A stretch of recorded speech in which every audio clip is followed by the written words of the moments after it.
Amados, eu quero compartilhar com você algumas coisas. Eu quero contar uma história para você. Quero falar da história de um rei para você. Então, eu quero contar a história, a versão resumida do rei Ezequias para você, baseado no livro de 2 Reis. A história de Ezequias é muito importante. Você, se quiser aprofundar na história desse rei, eu recomendo você fazer isso. Existem três livros que contam a história dele.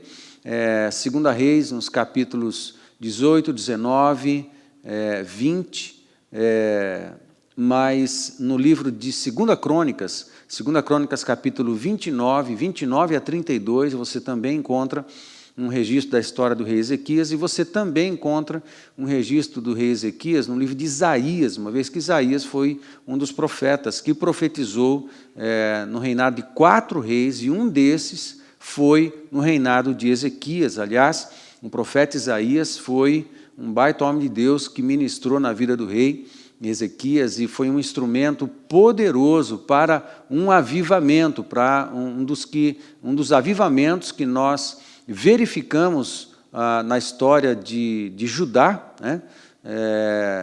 Importante, que é o avivamento de Ezequias. Houve uma ação de Deus a favor do rei Ezequias e todo o seu tempo de reinado, perto de 30 anos, que foi muito importante. Então, é um texto que vale a pena ser lido, ok? Tanto em 2 Reis, que é a versão menor de quem conta a história, né? 2 Crônicas é uma versão um pouco mais ampliada e tem detalhes em crônicas preciosos, muito embora eu vá conversar com você e contar a história resumida baseado em 2 Reis. O lindo de 2 Crônicas, a versão de 2 Crônicas, é que ele fala detalhes preciosos da purificação do templo, que o autor de Reis não mencionou, né?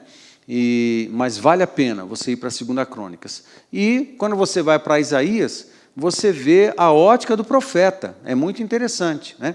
A ótica, o mesmo evento, o mesmo registro da história do rei Ezequias, você lê em 2 Reis, tem uma ótica, em 2 Crônicas tem uma outra ótica. Provavelmente quem escreveu 2 Crônicas foi Esdras, e isso já no 5º século, no 4º século, praticamente no 5º século antes de Cristo, né?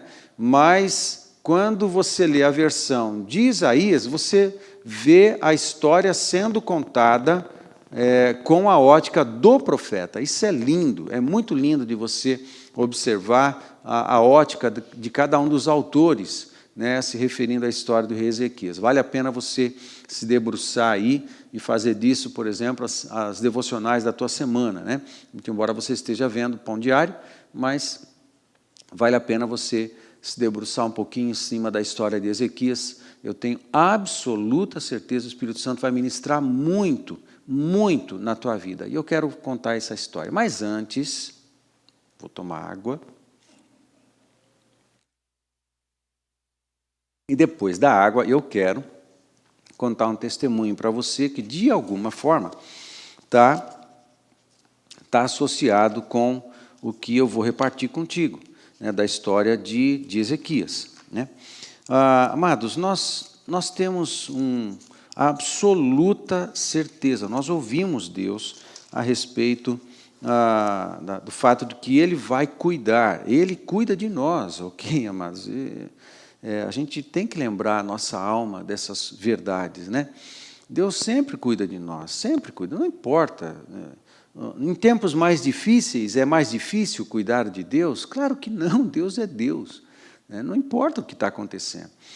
Se está chovendo, se é noite e dia, fazendo sol, se está em guerra, não está em guerra, se há uma crise econômica, não há uma crise econômica, se a gente está de férias ou está trabalhando, se tem uma grande perda, a gente está passando por um tempo de uma grande perda, ou no tempo de muita alegria na nossa vida, pandemia, muita saúde, não importa, né? Deus é Deus, e Ele continua sendo Deus.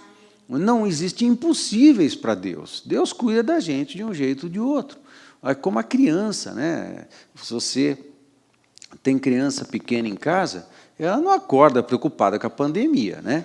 Ela não acorda preocupada com o posicionamento da Organização Mundial da Saúde, né, da OMS. Qual foi a última da OMS? A tua criança de 3 anos, 4, 5 anos de idade, não acorda dizendo, mamãe, primeira coisa que eu quero saber, qual foi o último posicionamento da OMS? Ela não quer, ela não está nem aí para isso.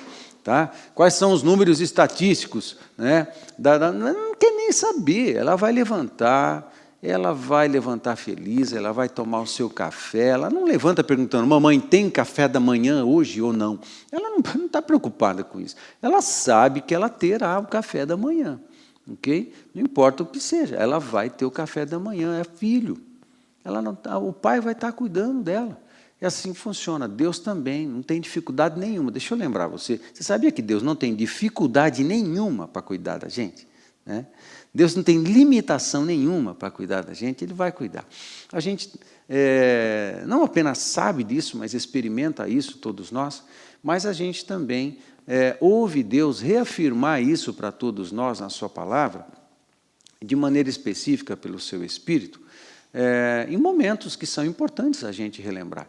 E a gente está ouvindo isso de Deus nos nossos dias, ok? E para testemunhar para você, ouvi um testemunho de um querido muito precioso, aqui da nossa igreja, a respeito desse cuidado. Ele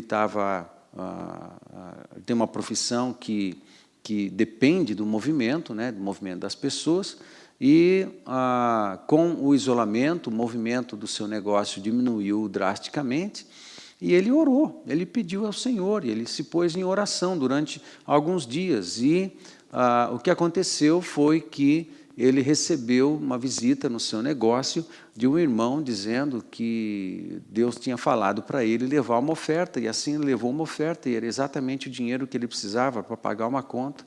E ele agradeceu e continuou nessa situação, e evidentemente orando, e uma outra pessoa passou também no negócio dele e trouxe uma palavra de Deus para animar sua fé, e também fez uma oferta, e uma terceira pessoa passou no seu negócio e falou com ele novamente, e fez uma terceira oferta, ainda abençoou a vida dele, o coração dele, lembrando que Deus ia cuidar dele em todas as situações. Ele não está trabalhando, mas está recebendo oferta no seu trabalho. Vê que coisa é essa que está acontecendo.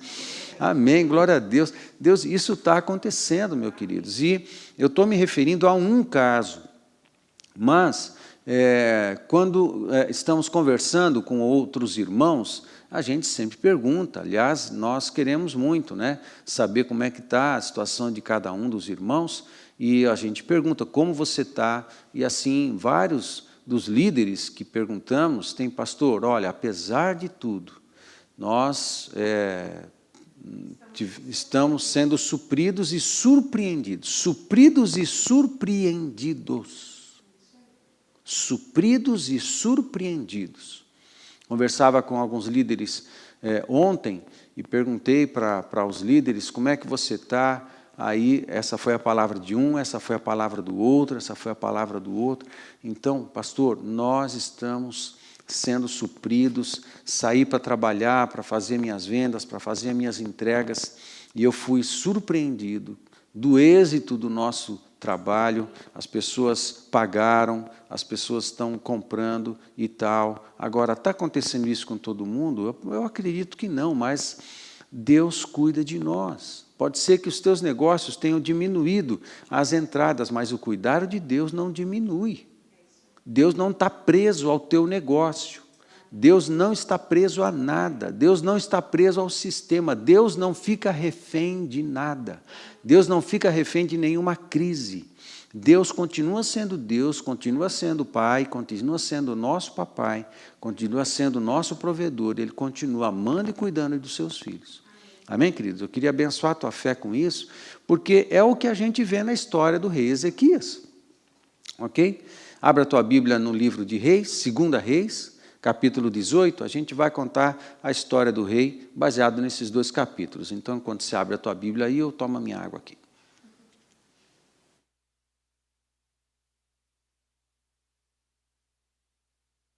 Segunda Reis, capítulo 18. Vamos lá.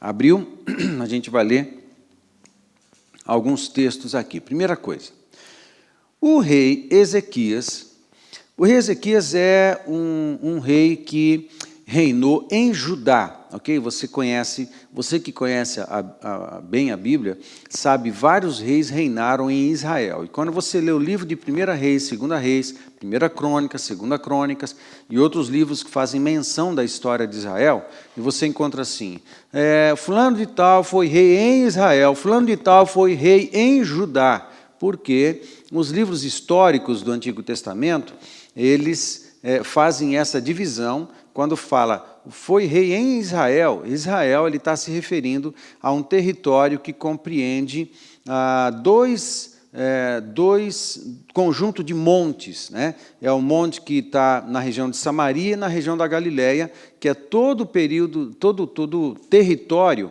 um pouco acima de Jerusalém, um pouco acima das montanhas da Judéia. Passando as montanhas da Judéia, começa as montanhas de Samaria, depois tem um pequeno vale, uma pequena marcação na geografia, depois inicia um outro conjunto de montes, que são chamados os montes da Galileia. Então, o território de Israel, a nação de Israel, quando o reino estava dividido, depois dos filhos de Salomão, o que acontece? As montanhas de Samaria, da Galileia, somavam um território que foi conhecido como o reino de Israel. E o reino de Judá eram as tribos de Judá e de Benjamim, que depois juntou e depois foram conhecidas apenas como Judéia, né? As tribos de Judá, ou a região, o reino de Judá, depois Judéia e depois judeu, ok? O nome judeu vem disso aí. Então, é assim que funciona. Alguns reis reinaram em Israel, na parte norte, são 10 tribos de Israel que ficaram para o norte, e na parte sul, no reino de Judá, só 2 tribos, Judá e Benjamim. Muito bem. Ezequias foi rei em Jerusalém, portanto, ele foi um dos reis do reino de Judá. E isso, lá pelo ano de 700 e pouco, 724, mais ou menos, ele começa a reinar, e reinou até 695, e foi um dos reis que teve como profeta o grande profeta Isaías, tremendo profeta Isaías.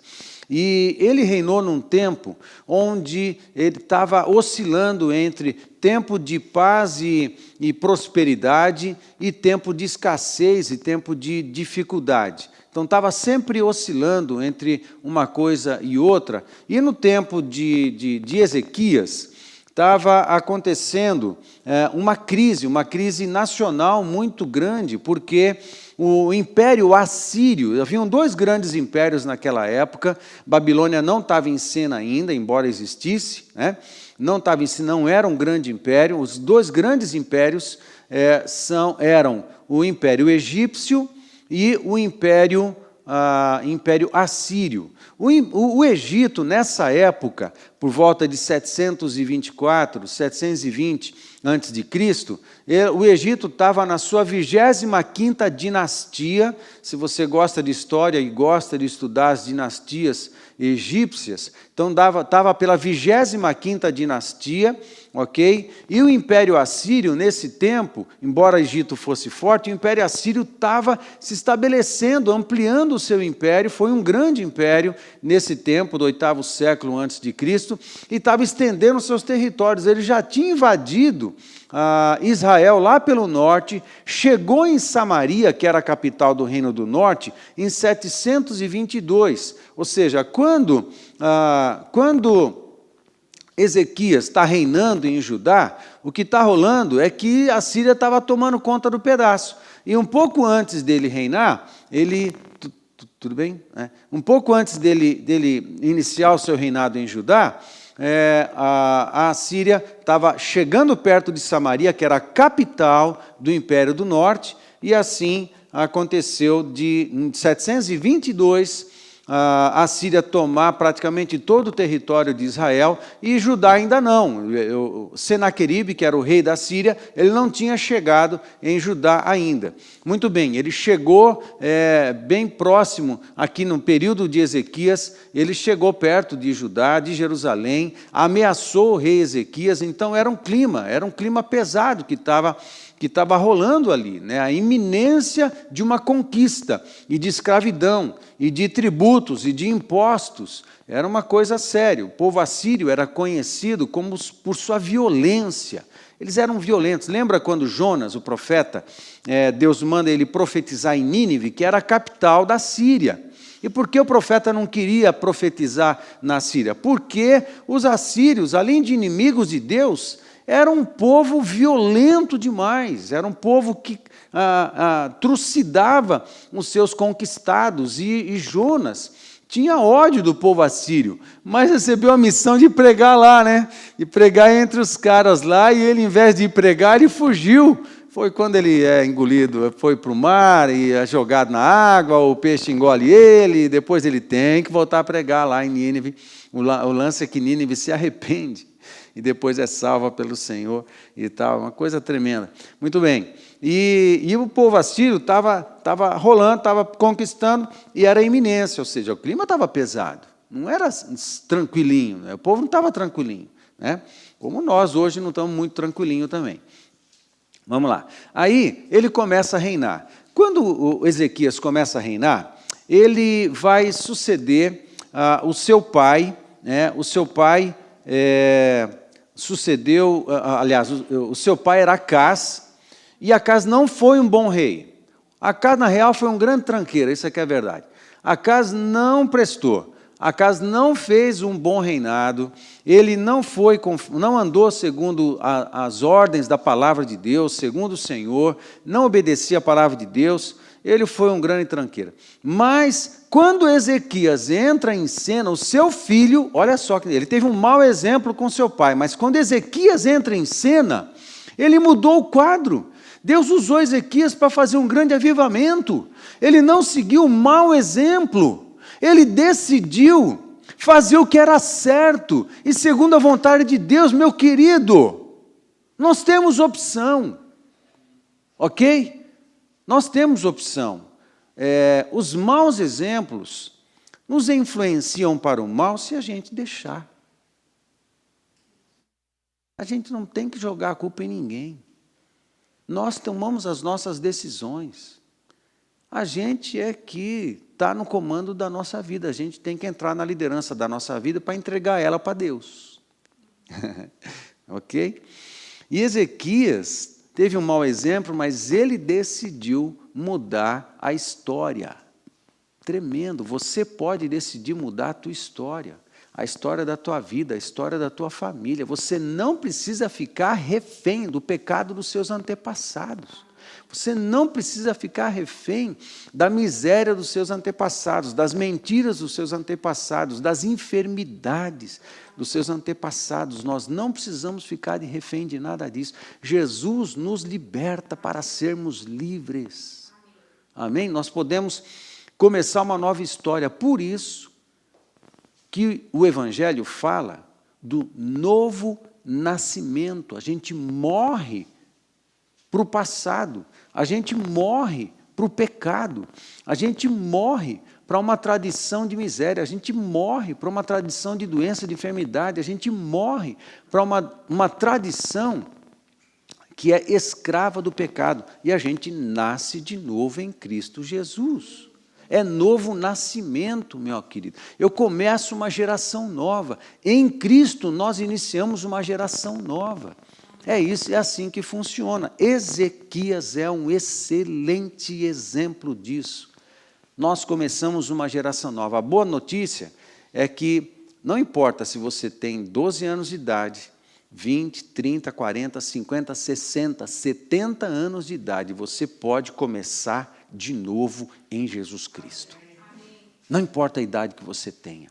A gente nasce de novo em Cristo com 12, que foi o meu caso, né? Entreguei a minha vida, a minha decisão pessoal por Jesus foi com essa idade, ou você pode começar de novo em Cristo Jesus, nascer de novo em Cristo Jesus com 70 anos de idade, com 80 anos de idade. Não importa quantos anos você tenha. Você começa de novo e você pode decidir, em Cristo Jesus, começar uma nova história. Isso é tremendo. Ezequias é um bom exemplo disso para nós. Muito bem. Aí, ele entra em cena e começa a reinar Israel. Olha só o que esse cara começa a fazer. Eu vou ler, então, alguns textos aqui de 2 Reis 18. Eu vou ler os versos de 1 a 8 do capítulo 18, porque esses 8 versos é um resumo da história do rei. Okay? É um resumo. Depois, na sequência do verso 9, aí começa uma narrativa que é contando um dos detalhes da vida do rei Ezequias. Mas de 1 a 8 é o resumão. É o resumão. Então, vamos ler o resumão aqui. Vamos lá. Sabe o que significa Ezequias? Você sabe aí? Se você sabe, fala o significado do nome Ezequias. Ezequias significa Javé é fortaleza. O próprio nome do rei é uma mensagem para nós. Javé é fortaleza. Deus é tua fortaleza. Ele é a tua fortaleza para você vencer os teus inimigos, os inimigos da tua alma, os inimigos da tua consciência, os inimigos do teu espírito, os inimigos do seu coração. Deus é a tua fortaleza. Já começa a mensagem por aí. Vamos lá, lê aí comigo, 2 Reis, capítulo 18, nos versos de 1 a 8. Está escrito assim: E sucedeu que, no 3º ano de Oséias, esse Oséias era um rei lá da tribo do norte, né, da tribo de Israel, filho de Elá, rei de Israel, o Oséias. Tá? Começou no 3º ano de Oséias, começou a reinar Ezequias, filho de Acás, rei de Judá, aqui na região sul, tá? O reino de Judá. Verso 2. Tinha 25 anos de idade quando começou a reinar, e 29 anos reinou em Jerusalém. E era o nome de sua mãe Abi, filha de Zacarias. Família boa, né? Família boa. A mãe dele era boa, o pai não valia nada. Mas a mãe dele era gente boa, essa tal de Abi aqui. É mencionada, quando uma mulher é mencionada na Bíblia, é porque, de fato, ela fez diferença na história. A gente não tem quase mais nada sobre Abi, mas não sei a menção sobre Abi, mas a gente tem a menção do nome dela, e só esse fato já fala que essa mãe influenciou para o bem o seu filho. O pai, nada. Mas a mãe, só o fato do nominho dela estar aqui, influenciou para o bem o seu filho. Amém, queridos? É isso aí, seja uma boa mãe. Vamos lá, filha de Zacarias, verso 3. E fez o que era reto aos olhos do Senhor, conforme tudo o que fizera Davi, seu pai. Lógico, esse Davi, seu pai, é uma menção que ele é da linhagem de Davi, ok? Davi, foi rei 1000 anos antes de Cristo, ok? E Ezequias, ele está começando o seu reinado em 724 antes de Cristo. Então, só que é da descendência de Davi. Verso 4. Olha interessante, olha o que ele fez. Tirou os altos, esses altos são altares pagãos, altares idólatras, ok? Tirou os altos e quebrou as estátuas, os ídolos, e deitou abaixo os bosques. Esses bosques eram jardins dedicados aos deuses, jardins dedicados aos ídolos. Deitou abaixo esses bosques, bosques que foram plantados e edificados para adorar deuses estranhos, deuses de Baal, que era o deus mais comum de Canaã, era Baal, mas outros deuses ainda. E fez em pedaços a serpente de metal que Moisés fizera. Porquanto, até aquele dia, os filhos de Israel lhe queimavam incenso e lhe chamavam Neustã. Neustã, em hebraico, é uma palavra, um acróstico, é uma palavra que significa serpente de bronze ou serpente de metal, alguma coisa assim, né? Muito bem, por quê? Porque no caminho do deserto, quando Moisés estava libertando o povo, né, mão de Deus, né, libertando o povo do Egito, encaminhando eles pelo deserto para a terra prometida, para Canaã, teve um momento em que, por causa da dureza do coração do povo, Deus envia, presta atenção, Deus envia uma praga de serpentes, e as serpentes começaram a picar as pessoas, e muitos morreram por causa das serpentes do deserto. Aí Moisés intercede, Deus dá uma direção, ele levanta uma serpente de bronze.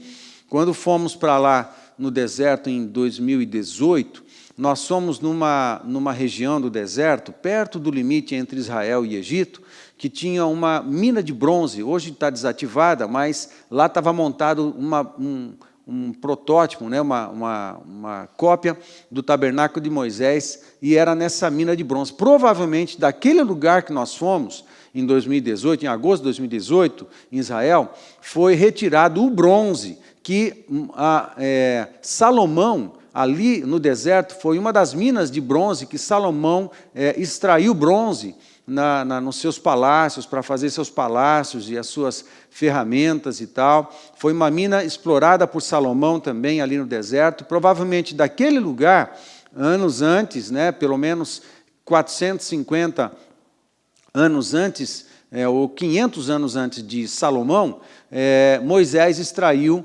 bronze daquele deserto. Na verdade, naquela mina se extraía bronze para o Egito também, e ele fez de bronze uma serpente e colocou numa haste, simbolizando Jesus na cruz do Calvário.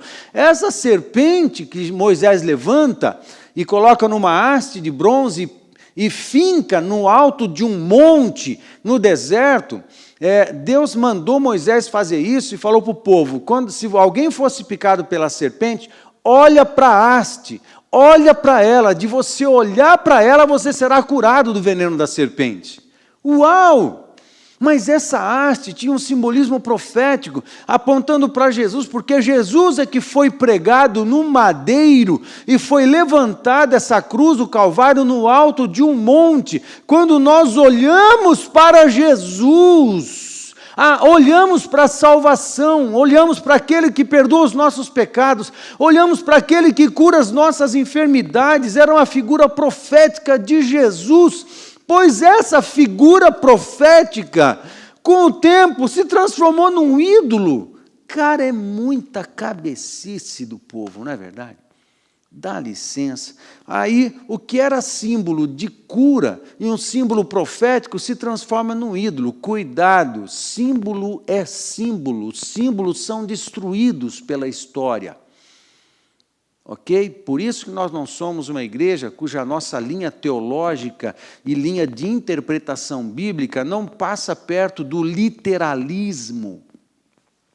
As igrejas que, sem saber, líderes e ensinadores, pastores, que sem saber, percorrem a linha do literalismo bíblico, usa figuras e símbolos do Novo, principalmente do Antigo Testamento, para fazer as suas figuras, para abençoar a fé das pessoas. Só que hoje nós não lidamos mais com os símbolos não são nada, os símbolos, depois que você passa por ele, já não existe, porque nós convivemos com a essência, nós convivemos não com o símbolo da cura, nós convivemos com a própria cura.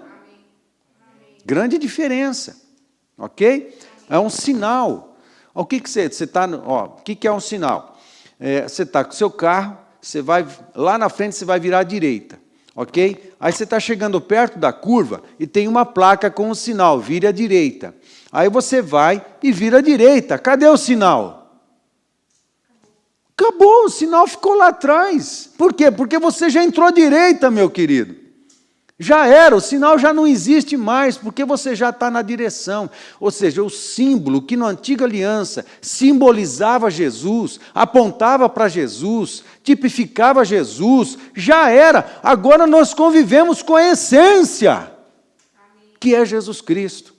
Amém? Mas o povo aqui não entendeu bem esse negócio, levantou, pegou essa serpente, fez dela um deus, e estava queimando incenso para o símbolo, né, queimando incenso. O que chega lá, Ezequias? Ezequias com 25 anos de idade. Quem tem 25 anos de idade? Quem tem perto de 25 anos de idade aí, jovem? Esse camarada Ezequias chegou lá quebrando tudo, falou assim, vamos parar com essa palhaçada. Desculpa, gente, não vou falar outra palavra, peraí. Vamos parar com essa bagunça aqui, vamos parar com esse negócio, com essa idolatria nojenta, e eu vou quebrar esses símbolos todos aqui, porque nada disso vale nada. E ele chegando e ele destrói, ele faz uma limpeza. Ezequias faz uma limpeza na espiritualidade do povo. Por que aconteceu o avivamento? Por que aconteceu o avivamento no tempo de Ezequias? Porque ele promoveu um grande tempo de purificação. Em 2 Reis, você não percebe detalhadamente isso aqui, mas quando você vai para 2 Crônicas, meu querido, você vê, o Esdras fez questão. Por que Esdras fez questão? Além de historiador, Esdras era mestre da palavra, e Esdras foi um homem que Deus levantou num tempo em que ele estava restaurando o culto, restaurando a espiritualidade de Israel, perto do tempo de Neemias, lá pelo ano de 430, 420 a.C., ele é um baita instrumento de Deus para a restauração do culto e da adoração. Portanto, Esdras, que escreveu 2 Crônicas, ele escolheu colocar detalhes em 2 Crônicas, no registro da história de Ezequias, que tinha a ver com a purificação do culto. Não é legal você saber disso? Muito interessante. Por que a ótica de 2 Crônicas é um pouco diferente de 2 Reis? Por causa desses detalhes. É lindo isso, é maravilhoso, cara. É maravilhoso, demais, demais. Muito bem, aí aconteceu esse negócio aqui no verso 4, muito bem. Aí vai para o verso 5. No Senhor, Deus de Israel confiou. Tremendo, né? No Senhor, Deus de Israel confiou, de maneira que, depois dele, não houve seu semelhante entre todos os reis de Judá, nem entre os que foram antes dele. Tremendo, nem depois de Ezequias, nem antes de Ezequias, houve um rei com esse destaque aqui que o autor bíblico dá para esse jovem de 25 anos. É tremendo, que reinou 29 anos, né? Verso 6, porque se chegou ao Senhor, por que esse destaque todo? Porque se chegou ao Senhor, não se apartou de após ele, e guardou os mandamentos que o Senhor tinha dado a Moisés. Eu vou ler de novo o verso 6, é muito lindo. Porque se chegou ao Senhor, não se apartou de após ele, ou se aproximou e não se afastou mais. Ele cometeu erros, tá? O rei Ezequias cometeu erros. A Bíblia é honesta. Ele cometeu erros que custaram muito caro para ele, mas eu não vou chegar nesses pontos. Você pode ler, quando ler toda a história do rei Ezequias, você vai observar alguns erros que ele cometeu, porque não confiou, em alguns momentos ele não confiou no Senhor, se abriu demais, depois pagou um preço caríssimo, caríssimo, né? Não vale a pena, né? Mesmo assim, ele foi um rei que andou com o Senhor. Do começo ao fim, cometeu erros, mas andou com o Senhor e não se afastou. Né? Isso é legal. Porque ele se chegou ao Senhor, não se apartou após ele e guardou os mandamentos que o Senhor tinha dado a Moisés.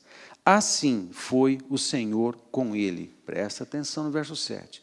Assim foi o Senhor com ele, para onde quer que saía, se conduzia com prudência e se revoltou contra o rei da Assíria e não o serviu.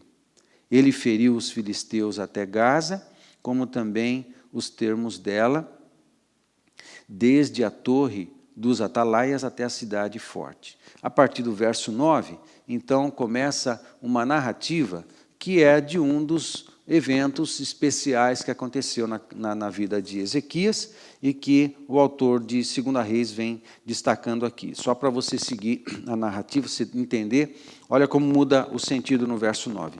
E sucedeu no 4º ano do rei Ezequias, olha como salta 4 anos, né? 4 anos depois, a essa narrativa do verso 9, já está contando a história da invasão de Senaqueribe, porque aí Senaqueribe, que estava no Reino do Norte, chegou até Judá. Aí no verso 9, Senaqueribe está querendo invadir Judá, ele manda os servos de Senaqueribe da Assíria para afrontar o rei. Aí o que acontece? Que eu quero contar essa história, não vou ler o texto, porque senão vai tomar muito tempo da gente, e eu vou continuar contando essa história aqui. O que rolou a partir do verso 9? O que rolou? A partir do verso 9, e especificamente do verso 9 ao verso 12, o que você encontra na história de Ezequias? Você encontra um registro da conquista de Senaqueribe, da Assíria, no povo de Israel. Aí o autor, ele fala, olha, o povo chegou lá em cima, cara, conquistou todo mundo lá. Tá?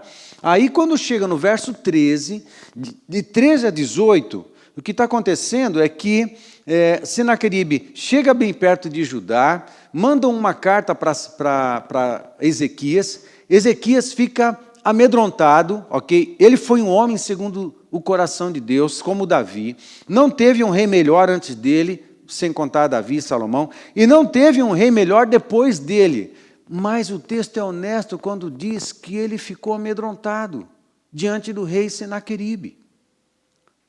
Amados, o problema não é a gente, eu não tenho medo de nada, eu sou forte.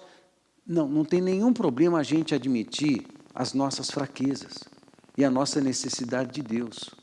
O problema é se eu sucumbo nas minhas fraquezas porque eu misturo ela com incredulidade. Eu esqueço que Deus é Deus e Ele cuida de nós. Aí não. Daí a palavra de ênfase, a palavra de bênção, a palavra de ânimo para o teu coração.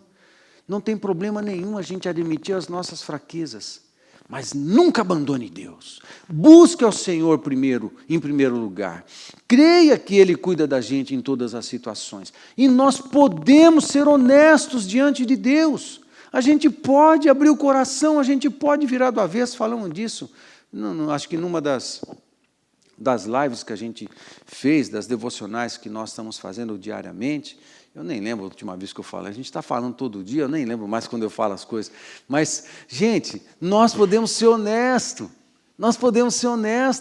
e abrir o coração, pois isso aconteceu com Senaqueribe também, com Ezequias. Senaqueribe invade, aí Ezequias, ele paga tributo para o rei Senaqueribe. Olha, você quer prata e ouro? Aí Ezequias manda 300 talentos de prata para ele e 30 talentos de ouro para Senaqueribe, o rei da Síria. E adiantou alguma coisa? Antes não tivesse dado nada, eles iam invadir de qualquer jeito. Pois isso é o que aconteceu. Senaqueribe chegou chegando e apavorando a Ezequias e tudo mais. Quando você chega no verso 19, de 19 a 37, Rabsaque, que é um dos enviados do rei Senaqueribe da Síria, vai lá e afronta Ezequias. Afronta Ezequias, mas aí eu chamo a sua atenção. Afronta Ezequias, afronta Deus, afronta o povo, afronta o exército e afronta o profeta. Os caras chegam afrontando tudo, né? Muito bem. O que aconteceu? Deixa eu repassar até aqui. Ezequias entra em cena, começa a purificação do templo, Deus abençoa Ezequias em tudo que ele faz, ele está estruturando a nação em cima da vontade de Deus, aí um exército inimigo se aproxima e começa a pôr em dúvida a fé de Ezequias, começa a pôr em dúvida a obediência de Ezequias, começa a pôr em dúvida o poder do Deus de Ezequias. Alô? O que está rolando? Não é assim comigo e com você? Quando a gente está trabalhando, decidimos andar com Deus, decidimos corrigir a nossa vida, decidimos corrigir o nosso negócio, decidimos investir no nosso casamento, no seu casamento, eu no meu casamento, né? Decidimos corrigir a nossa vida, vamos mudar de vida, vamos fazer as coisas segundo a vontade de Deus. Pronto, aí se levanta um monte de coisa que põe em questão a nossa fé, a nossa fidelidade, a nossa credulidade, a nossa confiança no Senhor, que o poder de Deus, será que Deus cuida mesmo? Será que Ele, não, uma mentirinha não vai custar nada não, assim vai aumentar seus clientes. Será que Deus pode de fato cuidar de nós? Eu comecei contando um testemunho de um irmão, de alguns irmãos, que estão testemunhando que Deus está cuidando. Em tempo de luta e crise, Deus está cuidando. Deus está surpreendendo muitos. Ok? Guarda essa fé no teu coração, meu querido. Guarda essa fé no teu coração. Como será com você? Será com você. Guarda essa fé. Deus está surpreendendo muitos, vai surpreender você também, se você confiar. O que Rabsaque está afrontando Ezequias? Está afrontando da seguinte forma: não confie, está falando, porque tinha gente ouvindo um discurso que o Rabsaque estava fazendo, gente do povo, líderes do povo, estavam ouvindo o discurso que ele estava fazendo, o que ele estava fazendo para o rei. E ele estava colocando, dizendo o seguinte: não confiem no líder, não confiem no rei. Vocês aí não confiem no rei, porque esse rei que decidiu andar na vontade de Deus, não confie nele.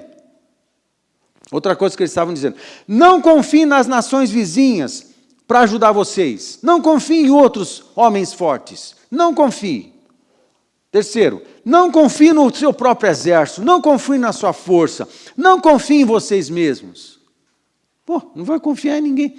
Aí, quarto, não confie no seu Deus. E quinto, não confie na voz do seu profeta. Folgado. Rabsaque é folgado. Senaqueribe é folgado. Esses caras são folgados demais. Como é que eu não vou confiar no meu Deus? Será que tem gente folgada perto de nós que fica falando assim: será? Será? Será? Será? Ei, presta atenção. Folgado esse Rabsaque. Aí, é isso que acontece. Aí o que o rei faz? Nos versos, capítulo 19, nos versos de 1 a 5, o que Ezequias faz? Ezequias vai lá e consulta o profeta. Aí ele joga abacaxi para o profeta. Beleza, beleza. A gente joga abacaxi para Deus, a gente joga abacaxi para a palavra de Deus. Vamos ver o que Deus tem para falar para a gente sobre isso aí. Legal, ele agiu corretamente. Ele foi atrás do homem de Deus, da palavra de Deus. E o que acontece lá? Ezequias, no versos de 1 a 5, tem algumas coisas que estão acontecendo muito legal, presta atenção. Ezequias se veste de pano de saco e entra no templo. Faz a diferença.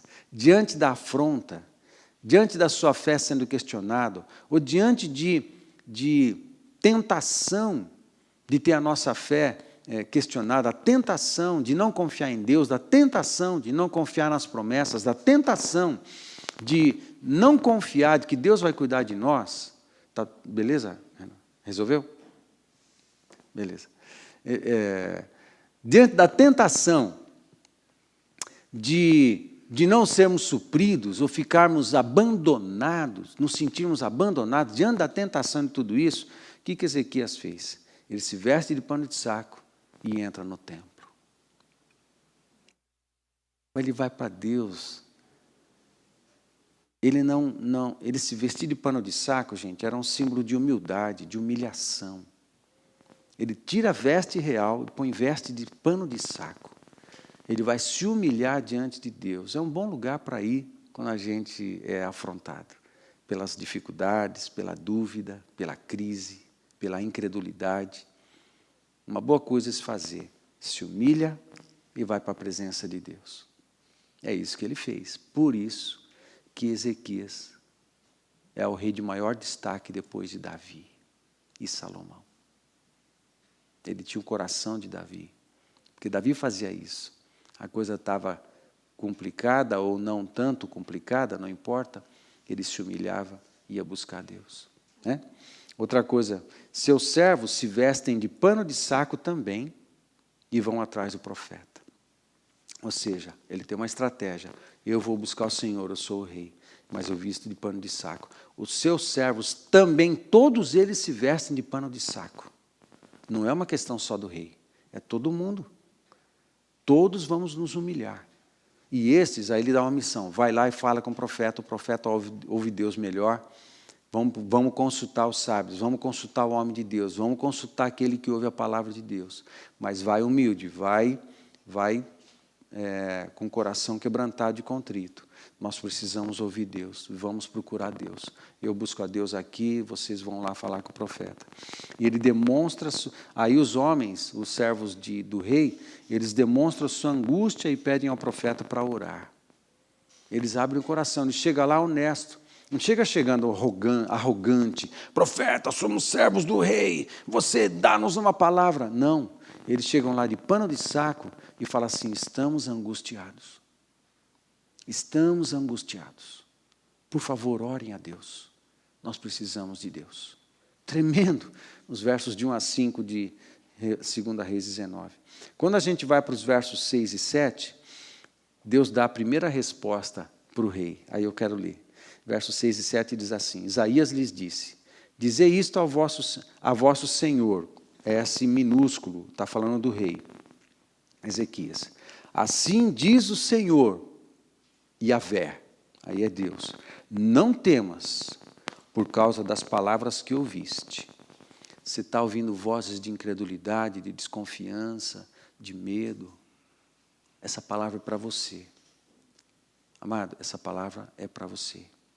Não temas por causa das palavras que ouviste, com as quais os servos do rei da Síria blasfemaram de mim. Eis que meterei nele um espírito, e ele, ao ouvir certo rumor, voltará para a sua terra, e nela eu o farei cair morto à espada. Deixa que Deus resolve. Deus vai resolver o negócio. E já deu essa palavra para Ezequias, muito bem. Quando a gente segue nos versos de 8 a 13, aí Ezequias manda uma carta para a Síria. Ei, não mexe com a gente não. Nós vamos buscar o Senhor, não mexe com a gente não. A gente não vai se sujeitar a você. Aí, o Senaqueribe manda uma carta de volta para o rei Ezequias. E nessa carta de volta, ele manda uma ameaça para o rei Ezequias. Aí, Ezequias faz uma segunda oração, no capítulo 19, de 14 a 19. E ele faz uma segunda oração. Ezequias se expõe a carta para Deus, ele vai levar o problema para o Senhor, fala assim, Deus, olha o que ele está dizendo, a nosso respeito e a teu respeito, por favor, nos socorre, age. Aí no verso 19, Deus fala um negócio legal aqui, agora pois, ó Senhor, nosso Deus, aí o pedido do rei Ezequias, agora pois, ó Senhor, nosso Deus, livra-nos das suas mãos, para que todos os reinos da terra saibam que só Tu és o Senhor Deus. Pai, age e glorifica o Teu nome. Age e glorifica o Teu nome. Quando a gente vai para o 2 Reis 19, de 20 a 21, Deus dá uma segunda resposta para o rei Ezequias. E a segunda resposta é, então Isaías, filho de Amós, mandou dizer a Ezequias, assim diz o Senhor, o Deus de Israel, quanto ao que me pediste acerca de Senaqueribe, rei da Síria, eu te ouvi. Não é legal? Não é legal? Uau, busca o Senhor. Esse é o coração de Deus. Mesmo que haja uma voz dentro do nosso coração, mas foi assim com Ezequias, será que vai ser comigo? Preste atenção, a palavra de Deus fala que tudo que está escrito é para o nosso testemunho, tudo que está escrito é para nosso exemplo, tudo que está escrito é para me instruir de como Deus é, de como Deus age. Isto está escrito para você. É como Deus é. Ok? É como Deus é. Quanto ao seu pedido, Ezequias, diz para Ezequias, pela boca do profeta, eu te ouvi.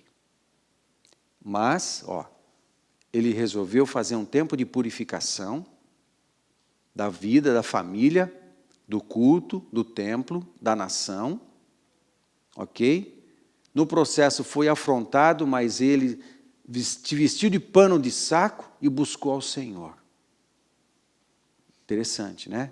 Purificação. limpeza. E antes disso, vamos lá, antes disso, ele se compromete a andar com o Senhor em todo o tempo. Começou um tempo de purificação. Diante da afronta, ele se humilha, pano de saco e busca o Senhor. Diante disso, o Senhor diz para ele: ei, eu te ouvi, eu vou atender o seu pedido. Ok? Não é uma receita, amado. Não é uma receita. Esse é um dos grandes problemas. 10 passos para se chegar à bênção completa. A gente quer isso. A gente gosta disso, fala a verdade. Né? Os 3 passos para a prosperidade. Os 3 passos para a vitória. Os 3 passos para a alegria plena. Os 3 passos para enriquecer. Todos nós queremos receitas. Todos nós queremos receitas. Faz bem para a nossa alma legalista, mas eu quero falar um negócio para você, e isso tem a ver com o legalismo dentro de nós, com a idolatria dentro de nós. Isso é mérito. Eu dou os 3 passos e depois eu tenho que receber, porque eu dei os 3 passos. Ei, Deus não funciona assim. É graça. Sempre é graça. É misericórdia. Ok? Aqui não são os segredos da vitória. Aqui é um bom exemplo de alguém que está se sujeitando a Deus completamente. Como Deus vai agir na tua vida, eu sei lá. Mas uma coisa eu sei. Eu sei como Deus é. Que quando a gente se quebranta, Ele ouve a nossa oração.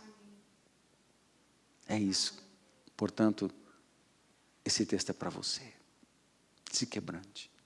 Amém? Faça uma purificação. Tome uma decisão de andar com Deus. Entre num tempo de purificação da sua vida.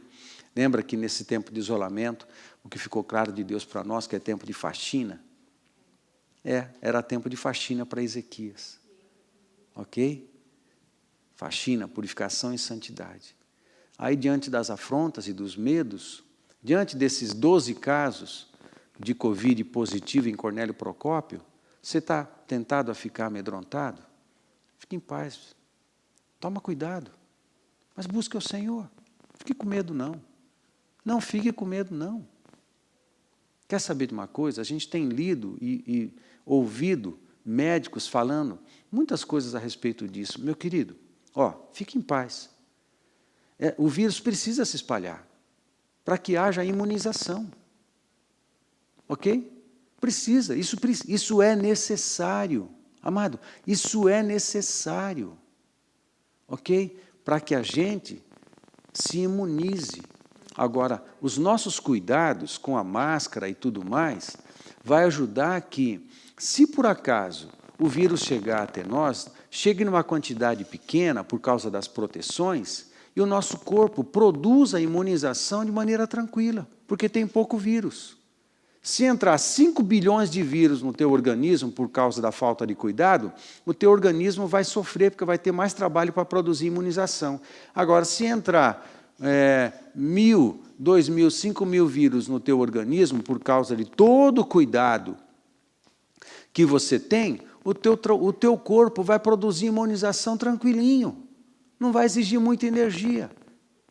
Ok? A imunização acontece por 2 formas, ou pelo vírus, ou pela vacina. Mas o que é a vacina? A vacina é o vírus. A vacina de gripe é o vírus. Ok? Se protege aí. Né? Nariz, boca, e alguns estão tampando o olho também, mas tudo bem. Né? Só não faz isso na hora de dirigir, vai dar problema. Né? Então, meu querido, fique em paz. É preciso que tais coisas aconteçam. Assim a nossa cidade se imuniza. Uau! Isso vai ser bom, creia. Amém, queridos? Fique em paz aí, fica tranquilinho mesmo. Aí, vamos lá, verso 21. E esta é a palavra que o Senhor falou a respeito dele. A virgem, filha de Sião, te despreza para o inimigo. Fala para o inimigo o seguinte: a virgem, filha de Sião, essa virgem fala de pureza. Por que o profeta pode usar essa expressão? Porque Ezequias começou um tempo de pureza. Amém, queridos? A palavra de Deus é linda. Como a palavra de Deus é linda. A virgem filha de Sião te despreza e zomba de ti. A filha de Jerusalém meneia a cabeça por detrás de ti. Eu vou vencer vocês. Não vai não. Não vai não. A virgem filha de Sião, nós que estamos buscando ao Senhor, e buscando santidade, buscando pureza do Espírito Santo, te despreza e zomba de ti. Amados, isso não é arrogância, ok? E por que eu estou lendo o verso 21? Porque tem uma pessoa, uma das líderes da nossa igreja, ouviu uma palavra de Deus, e a palavra de Deus foi mais ou menos essa assim: vocês vão rir da crise. É isso. A virgem filha de Sião te despreza e zomba de ti. Nós vamos rir da crise, porque o Senhor vai nos abençoar, o Senhor vai cuidar de nós. A virgem filha de Sião, ande em pureza, busca ao Senhor e a sua presença. A filha de Jerusalém meneia a cabeça por trás de ti. Não, vocês não vão nos conquistar, vocês não vão nos vencer, porque nós temos um Deus, e nós vamos clamar ao Senhor, e Ele vai responder às nossas orações. Amém? É isso aí. Quando chegamos no verso 32 e 34, de 2 Reis 19, é a resposta de Deus ao opressor. Aí você pode ler isso na tua casa. Eu quero resumir essa história do rei Ezequias, que eu fui contando a história e já fui tirando algumas lições. Muito bem. Deixa eu resumir a história desse grande rei aqui para nós. Primeiro, andar com o Senhor é a melhor opção. Andar com o Senhor sempre é a melhor opção. Foi a decisão do rei Ezequias, ok? Essa é uma lição para mim e para você. Não importa o que aconteça, escolha Deus. Não importa os levantes, escolha Deus. Não importa se os teus amigos não estão concordando com você, escolha Deus. Não importa, ok? Sempre a melhor opção. Fez ele o que era reto perante o Senhor, segundo tudo o que fizera Davi seu pai. Removeu os altos, quebrou as colunas e deixou abaixo o poste ídolo. E fez em pedaços a serpente de bronze que Moisés fizera, porque até aquele dia os filhos de Israel lhe queimavam incenso e lhe chamavam Neustã. Confiou no Senhor, Deus de Israel, de maneira que depois dele não houve seu semelhante entre todos os reis de Judá, nem entre os que foram antes dele. Mas eu vou ler o 7. Presta atenção no 7. Assim foi o Senhor com ele. Assim foi o Senhor com ele. Para onde quer que saía, lograva bom êxito. Uau! Tremendo! Tremendo! Isso! Agora, antes do 7, né, tem uma postura que a gente tem que assumir. Não é o segredo da vitória. É um segredo de vitória. Mas eu estou evitando a ideia do mérito, né? Dê os 3 passos e você será. Não, é uma vida na presença de Deus. Amém, querido? É um coração na presença de Deus. Assim foi o Senhor com ele. Para onde quer que saía, lograva bom êxito. Eu quero que isso aconteça com você. Segunda lição é: no caminho com o Senhor, seremos afrontados pelas dúvidas e tentados a não confiar em Deus. Terceira lição: diante das afrontas, a melhor coisa a fazer é buscar ao Senhor e clamar. Quarta lição: o Senhor sempre responde a um coração contrito e quebrantado. Quinta lição: o Senhor está pronto a livrar e salvar, porque esse é o nosso Deus. Abaixa a tua cabeça. Onde você está na sua casa, em família, vamos orar juntos. Senhor, muito obrigado pelo exemplo de Ezequias, o rei Ezequias.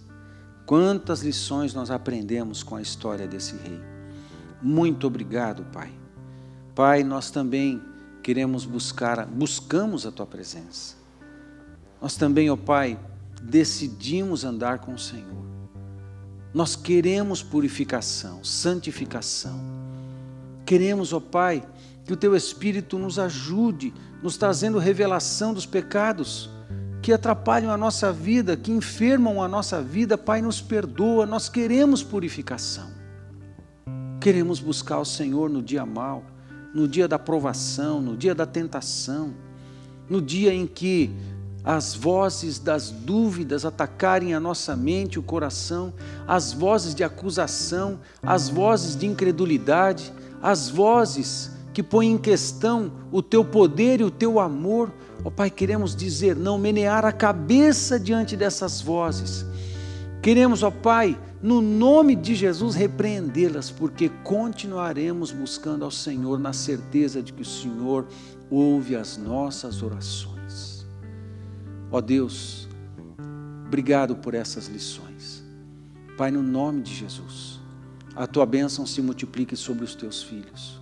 Que o exemplo de Ezequias abençoe o coração de todos e que cada um agora seja carregado de fé, cada um agora seja carregado de ânimo, cada um agora seja carregado de esperança, cada um agora seja carregado de coragem e ousadia no Teu Espírito, cada um agora seja carregado da paz que só temos em Jesus Cristo, cada um agora seja carregado, Senhor Deus, de consolo, de força da parte do Senhor, da parte do Teu Espírito, cada um agora seja carregado de fé, que se buscarmos ao Senhor, quando buscamos ao Senhor, o Senhor ouve a nossa oração. Assim nós abençoamos cada um e profetizamos essa palavra do verso 7, profetizamos sobre cada um, assim foi o Senhor com ele, assim será o Senhor com você, para onde quer que saia, para onde quer que vá, logrará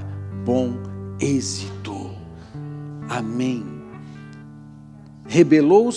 Verso 7, rebelou-se contra o rei da Síria e não serviu, rebelou-se contra o pecado, rebelou-se contra o espírito da incredulidade, rebelou-se contra o espírito da dúvida, rebelou-se contra o espírito do medo, rebelou-se contra todo espírito e toda voz e toda palavra contrária ao Senhor e permaneceu firme no Senhor,